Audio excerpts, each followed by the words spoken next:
Allahabad high court ने विधानसभा चुनाव टालने को कहा है। पीएम मोदी और चुनाव आयुक्त से चुनाव टालने को अनुरोध किया गया है कोर्ट की तरफ से,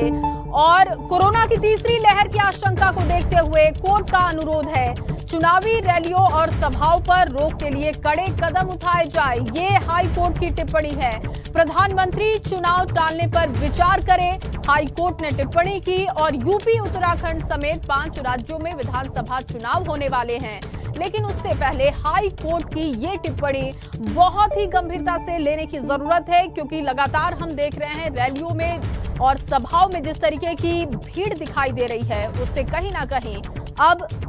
हाई कोर्ट की टिप्पणी को गंभीरता से लेने की जरूरत है। मोहम्मद मोइन मेरे संवाददाता मौजूद हैं। मोहम्मद मोइन, क्योंकि लगातार रैलियों में जिस तरीके से हम देख रहे हैं कि भीड़ उमड़ती जा रही है, डिंपल यादव कोरोना पॉजिटिव हुई और उसके बाद से 270 ओमिक्रॉन का आंकड़ा हो गया। प्रधानमंत्री खुद बैठक कर रहे हैं और हाई कोर्ट की ये टिप्पणी, कैसे इसे देखने की जरूरत है?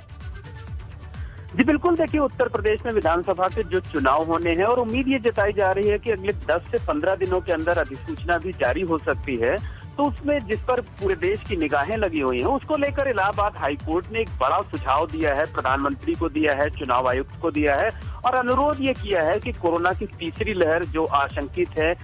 जो तेजी से कोरोना एक बार फिर से और खासकर ओमिक्रॉन पांव पसारता जा रहा है, उसके मद्देनजर चुनाव को टाल देना चाहिए। हाईकोर्ट ने यह भी कहा है कि अगर चुनाव टाल नहीं रहे हैं, आप वक्त पर चुनाव करा रहे हैं, तो कम से कम जो रैलियां हो रही हैं जिनमें लाखों की भीड़ जुट रही है, जो रोड शो हो रहे हैं, उनको बंद कर दिया जाए। और उससे अच्छा होगा कि टीवी चैनल्स के माध्यम से, अखबारों के माध्यम से प्रचार किया जाए, मतलब प्रचार में कोविड प्रोटोकॉल का पूरी तरीके से पालन किया जाए। तो निश्चित तौर पर कहा जा सकता है कि ये हाईकोर्ट का आदेश नहीं है, एक सुझाव भर है, लेकिन बेहद अहम टिप्पणी की है, क्योंकि हाईकोर्ट ने अपने फैसले में ये भी कहा है कि उत्तर प्रदेश में जब अप्रैल महीने में पंचायत के चुनाव हुए थे, उसके बाद कोरोना बहुत तेजी से फैला था। पश्चिम बंगाल में जो विधानसभा के चुनाव हुए थे, उसका भी उदाहरण दिया गया और ये कहा गया है कि उत्तर प्रदेश में अगर चुनाव में जिस तरीके से रैलियां हो रही हैं, जिस तरीके से सभाएं हो रही हैं, रोड शो हो रहे हैं, उसमें कोरोना जो है वो तेजी से पांव पसार सकता है। इसलिए बेहतर ये होगा कि चुनाव को टाल दिया जाए,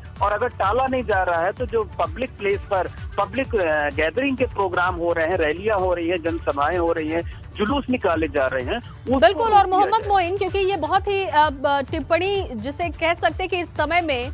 हाई कोर्ट की तरफ से ये टिप्पणी बहुत जरूरी भी दिखाई देती है, जिस तरीके की भीड़ लगातार हम देख रहे हैं। हालांकि अब चुनाव